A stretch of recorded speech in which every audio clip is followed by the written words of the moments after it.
folks. So it is, we're almost halfway through December as I am posting this. It's my second video of December. I know. But today's video is going to be an anti-haul because I haven't done one since Halloween. I literally haven't posted an anti-haul since Halloween. November completely got away from me because of Thanksgiving, and then we were having like power outage and weather issues. So November was a little bit hectic, and then the beginning of December also, I had insomnia issues, so fun times. Today we're going to talk about some products that have come out in the last month or so. Mostly I find things on Instagram, and if people send me or tag me in things, I will include them in stuff. I feel like most of where I've been getting my new makeup information has been Lauren May Beauty. Like, she has been on a roll with uploads lately. So props to you, Lauren. Holy shit. The fact that she makes content so regularly and is still able to come up with video ideas, like, props to you, Lauren. But if you've never seen one of my anti-hauls before, they're a series of video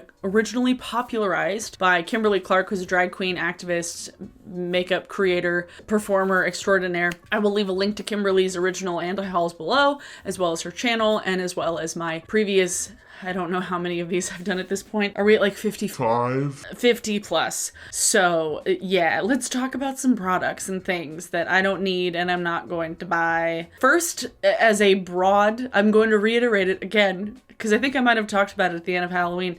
Advent calendars are usually a big ol' waste of money, a big ol' waste of space, and a big ol' waste of time. I saw some videos of people opening these advent calendars that were like designer ones, like a Chanel advent calendar, and it was like the smallest products, Q-tips, and it was garbage. It was absolute garbage.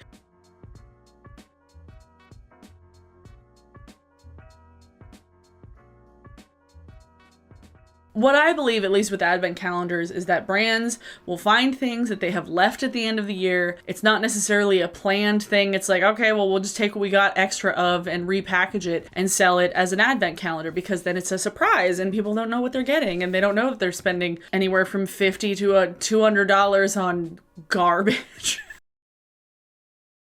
Like, it's ridiculous how these brands can get away with doing these advent calendars of non-makeup. So advent calendars, I feel like if you're gonna get an advent calendar, at least just wait for it to go on clearance. At least just wait for it to go on clearance after the holidays, because they never put things in there that are like so limited edition. I do not remember the last time I saw an advent calendar with any product that was like special by any means. So it's not like you're going to be missing out on stuff for the holidays because it's not anything special. So if you really, really want to like get something and you're really curious, I would say just wait till after Christmas, because then everything goes on sale, because they don't want to sell Christmas things after Christmas. This was the only time when I worked at Lush when Lush put things on sale, when they were getting rid of the Christmas products. But advent calendars are just a waste.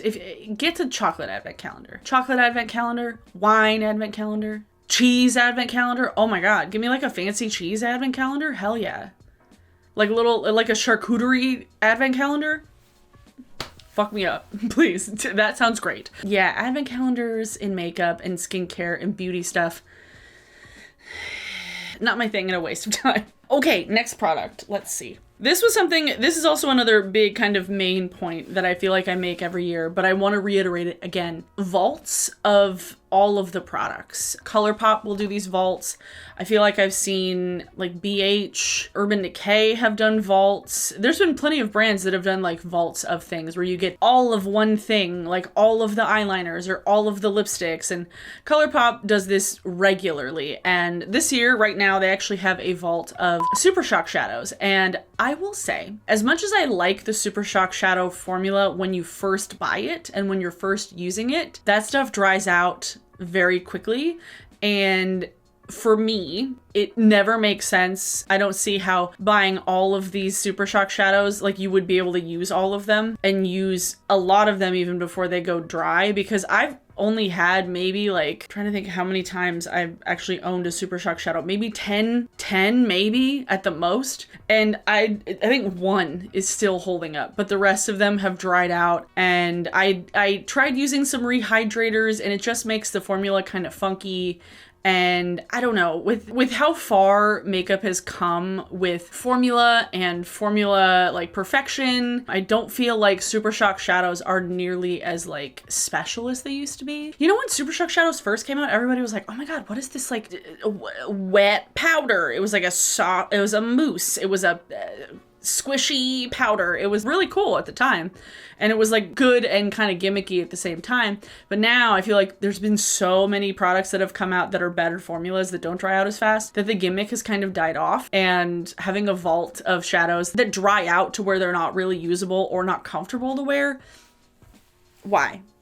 Why would you buy a big collection of things that are just going to go dry and unusable for you in a relatively quick time? The only time, for me, at least with these vaults, the only time that these make sense as a gift or as a purchase for yourself is if you plan on giving them away, but I know that a lot of people like use that as an excuse. They're like, oh yeah, I'm gonna split this up with like 5 friends, and then they never do. So like, don't buy it just thinking that, yeah, no, I'm gonna separate it with 5 friends. I don't have 5 friends that wear makeup like me, and all of my friends who wear makeup like me do not live near me. So it would be no point for me to buy this ColourPop thing and then mail the things to my friends on the East Coast. No point. None whatsoever. Misa, do you agree? Yes, she does. Don't need it. Don't need it. Next, this was a palette that actually me and my friends, we talked about in our group chat, because we were surprised to see that Sugar Pill and Trixie Mattel are coming out with the Oh Honey 2, which is how many years after the first one? I don't remember the first one selling that well, and this one doesn't really look that special and different either. It feels kind of like a random release, like when Trixie Mattel like has a brand. It's always a little bit confusing for me when like celebrities or influencers who have brands of their own collaborate with other brands when it's not like a brand to brand collaboration, you know, like if Kylie Jenner collaborated with Maybelline, like that would feel weird because she has her own makeup line. And I don't know, it's odd and it doesn't look that special, and I don't remember the first one selling really well. And it's like a blush and an eyeshadow palette together. Like, not a big fan of those either, but I mean, it's cute, but it's not anything that I don't have already. You know, really the only stuff that I've been looking at, I haven't bought myself like anything this month because I don't like to during December, because I know that Josh sometimes buys me makeup for Christmas, and I don't like buying myself something if I know he might. So ColourPop did another Disney collab. And when I saw the comments on Instagram, it was either people being like, oh my god, I'm so excited for this, I love Disney. Or people being like, I'm so fucking sick of Disney. Thanks, same, me too.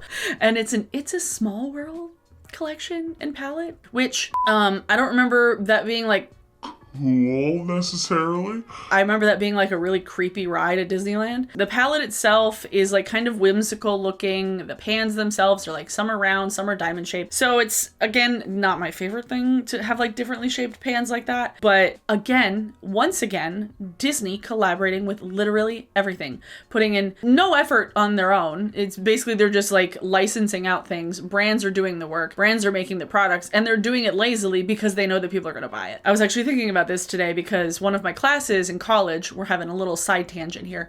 One of my classes in college was political economy, which sounds really boring, or it sounded boring for me at the time when I was like 20 years old. Weirdly enough, it's one of my favorite classes that I've ever taken. And basically what we did was kind of analyze how the messages you receive from various media sources are skewed and affected by who owns them. So like News Corp, who owns Fox News, so much other stuff. You have Disney. Disney is its own thing. And just seeing the amount of power and the amount of capital and the amount of IP that these big brands, these big corporations, seeing how much power they have, it always makes me really uneasy because you see brands consolidating and merging all the time, and it's going to get to the point where like we have a monopoly, and I don't like the idea of makeup brands kind of perpetuating that by putting out like so many fucking Disney collabs. Like, it's just and picking all these random things to do Disney themed stuff too. Like, It's a Small World. Like, I remember that ride being creepy as hell, but I do admit that I've only been to Disneyland one time and I was like 10, but I was creeped out by it. Okay. I don't like how much these big corporations are putting out into the world and taking over so much market share. I'm not a fan. That was a side tangent, I realize. But highly recommend the class Political Economy if you ever have that as an offering in your university, because it was really good and I really liked it and it was really informative, and I think it should be required reading and required class for high school students, because it really does make you think about who owns what you're consuming affects the message, you know? That got weirdly academic for talking about a makeup palette. But anyway, Avatar 2. NYX partnered with Avatar 2, the James Cameron sequel that was, 12, 13 years-ish after the first one. Was it 2009 when the first one came out? I vaguely remember. I have no desire to watch this movie. I talked about this in my last video. I watched part of the first one, and the 3D, I couldn't focus on it. The actual filming of it, like, it was like beautifully done, but the 3D like really bothered my eyes. I am much more of a fan, personally, as a film fan. I'm much more of a fan of a combination of practical and CGI, and this is just too CGI for me that has live action characters in it. Like, if you're gonna do something CGI, like, it'll be a cartoon, it'll be something that's like all CG, something like Arcane, for instance, is all kind of animated and using CG, and I don't. Technically, it is a feat, the things that they're able to do with these movies, but the stories are so boring. Like, nobody remembers what that fucking movie about. It was Dances with Wolves and Pocahontas with blue people who fucked with their tails. Like, ponytails. It was kind of weird, and I don't like when movies put technical aspects and showing off how much technology and how many advancements you can make. I don't like it when movies take such a strong approach in putting that ahead of the story and the acting, because I like acting. I like actors. I like movies with people in it. And if I'm going to watch an animated movie, if I'm going to watch an animated thing, I'm going to watch anime. I'm going to watch Shrek. I'm going to watch a Pixar movie. And they just look weird. I never thought that the Na'vi looked pretty. I always thought they looked a little bit weird, and I didn't like looking at them. So I have no desire to watch this movie. NYX came out with a Avatar 2 palette and collection. And guess what? I don't care. Don't care. I really don't. And I just know because when Avatar first came out, like, the beauty community and the beauty industry was not really as big of a thing as it is now. You're not getting brands posting releases multiple times a week. You're not getting people paid thousands of dollars to talk about a lipstick. It's a different world, and I just imagine how insufferable the Avatar collaborations are going to be, and I am dreading it. And this is just the first. This is just the beginning, and I am so not excited to be bombarded with fucking Avatar themed merchandise and makeup and collaborations. I don't want it. So yeah, not my thing. Not my thing. Next is a lip balm, and I know that this is like totally random, from Base Blue Cosmetics, and I wouldn't have seen this if it wasn't for Trend Mood getting paid to post it, because it's basically an ad. They're releasing a lip balm, and it's a transforming I don't know what the whale necessarily has to do with anything. Color changing lip balm with an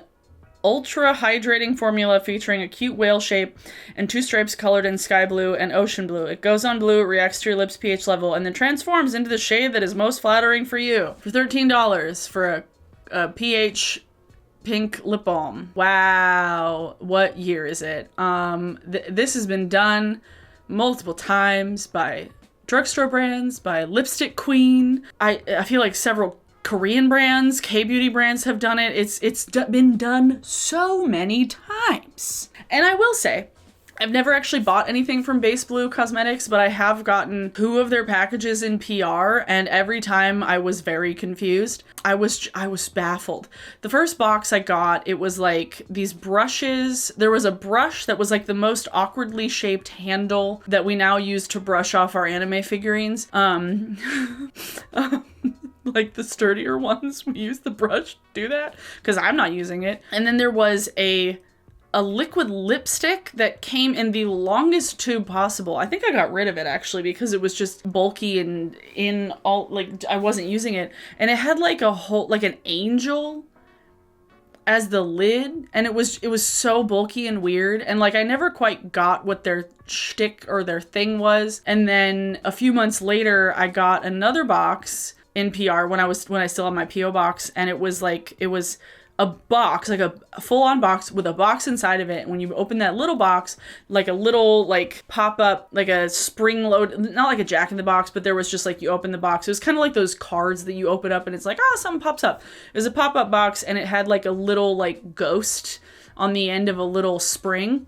And then on the inside of the box, it was like this big of a box, right? Like a normal, like average size Sephora box if you're not buying like a bunch of stuff. But it had 2 ghost-shaped beauty blenders that were in little plastic containers. And I just got annoyed because I was like, A, I don't fucking use sponges. B, why is there so much packaging for 2 sponges? And so I've always just been like confused by Base Blue Cosmetics, because when they sent me stuff, I'm like, this is like, none of this is my kind of thing at all. Other times when I've gotten things from brands, I've gotten lip glosses, which I really like, from Scrandy Beauty. And then when I got that elixir thing from Ritual de Fille, which I like it so much I might fucking buy it when I'm out of it. This was the one time when I got stuff in the mail, I was like, you guys do not watch my videos at all. None whatsoever, because none of this is my taste in makeup or products in the slightest. And I was just confused. I was like, I don't want this. What? I don't need this. And this also, I hate this. A color changing lip balm. We left this a decade ago. It can stop. Please stop. We don't need this anymore. Because it's all the same lip color. They say that it's like, oh my God, it adjusts to your pH. It's the same color on everybody. Like, the thing is, these color changing blue, green lip balms and stuff, nobody would buy the lip balm if it was the color that it actually showed up as. Like, if they had a pink lip balm like that, people wouldn't care, but it's the gimmick. It's the gimmick of, oh my God, it's a color changing lip balm. Woo! It goes on blue and it turns pink, and it goes on black and it turns purple. Like, the color changing things, I'm like,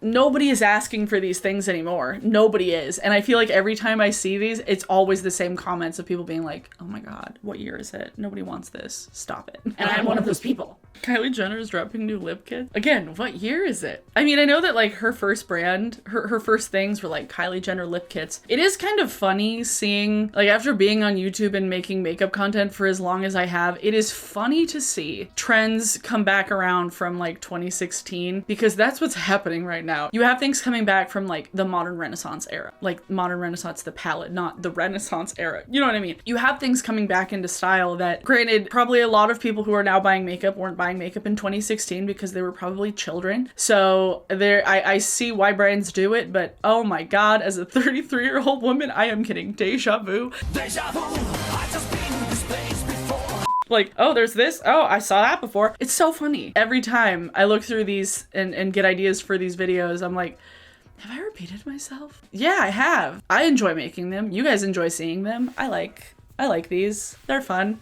I think that's everything I actually wanted to talk about. They're surprisingly not like a lot of like heinous releases, and most of the things that I've seen are just like big groups of stuff where it's like holiday releases that are dumb, advent calendars that are a waste of money, re-releases of products that came out 6 years ago.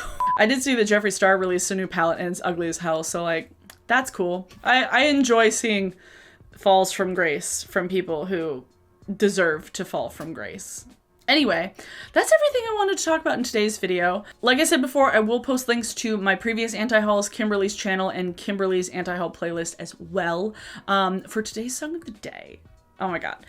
Today's song of the day is, how many times have I listened to it? Oh my God. Oh.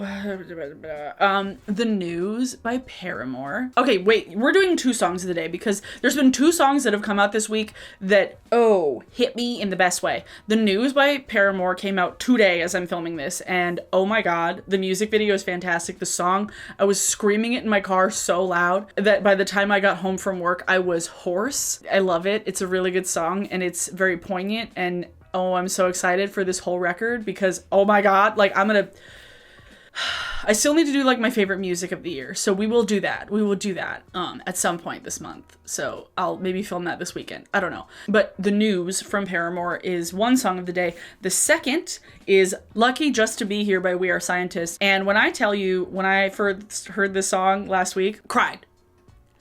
Like, I was sitting at my desk and I played it. I was like listening to the opening bit. I was like, oh, this is sick. I like this a lot. And then they get to the beat drop and I was just like, like I gasped audibly. The gasp, I gasped. So good. So good. It's such like a anthem. It's such a banger. Like, oh my God, it's so good. But yeah, lucky just to be here from We Are Scientists, and the news from Paramore are your songs of the day because I have been blasting them nonstop so much. Yeah, go listen to those and go check out all the links in the description down below. If you would like to follow me on any of my other social media, my Instagram and my Twitter are Abers07. My TikTok and my Twitch are Abers without the 07. So if you'd like to follow me there and watch me stream The Sims, usually I hang out on Twitch on Fridays and Saturdays, sometimes Saturdays and Sundays, but usually it's 2 nights a weekend. So come hang out with me there. We have a good time. Thanks for watching, everyone. Let me know if there are particular like December videos that you would like me to do, like holiday related videos. I don't have that much time before Christmas, but I do want to try and upload more this month. I want to keep myself to that as this is just my second video of the month, and it is what day? Oh, thanks everybody. I hope you have a good weekend.